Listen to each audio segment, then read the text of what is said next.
Hey guys, so it's been a while since I have done anything on my channel, but I am trying to get back into the habit of keeping everything in my house spotless. It drives me insane when it's a mess. I recently broke my wrist and I have been sitting around for way too long in my house. It is a disaster. So I thought this would be a perfect time to just pick it up and get back to it. So today we're going to be cleaning my dining room and my entryway. We've got clutter everywhere and trying to get it cleaned up, get it dusted, get it swept.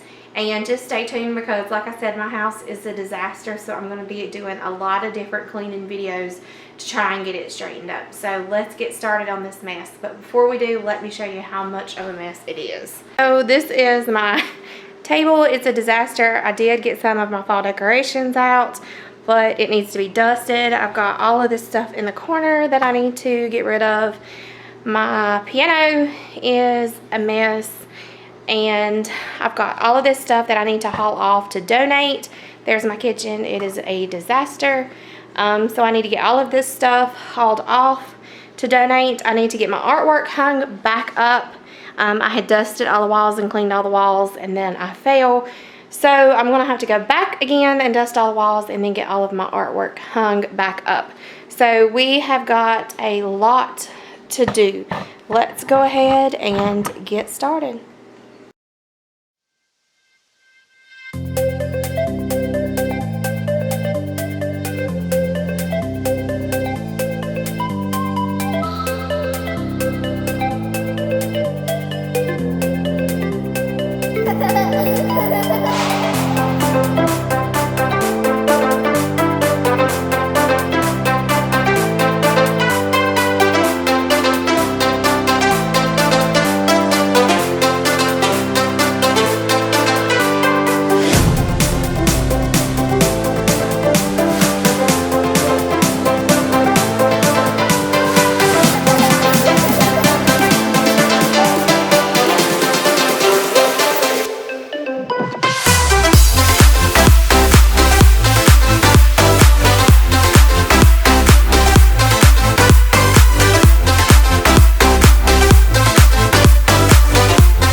Okay guys, so I got all of it cleaned up, and I just love how fall gives us this lighting. I don't know why my camera's not focusing. There we go. So anyway, got it all cleaned up. Yes, there is a car seat in my house because I took it out. We've been cleaning the carpet in the van, so keep a lookout for a video about that. And I love the amber lighting, but I'm going to turn the light back on so you can see how clean everything is. So the table looks so much better. And I got everything out of that corner like I said. And I got everything dusted. And we got that. I'm going to put some decorations over here in this little cubby hole. And then I'm wanting to get a giant piece of art to go here that matches for the birds that I have in the rest of the room. Like here. And sorry that that was not on video. My camera kept turning off, but it definitely looks a whole lot better than what it did. And to have the clean floors and everything in place, it is so much better. So next we will tackle my messy kitchen, so stay tuned for that. But for today, I'm pleased with what I got accomplished, and considering how I did this one-handed, I'm very pleased with the progress that I made today. Thanks for coming along and watching.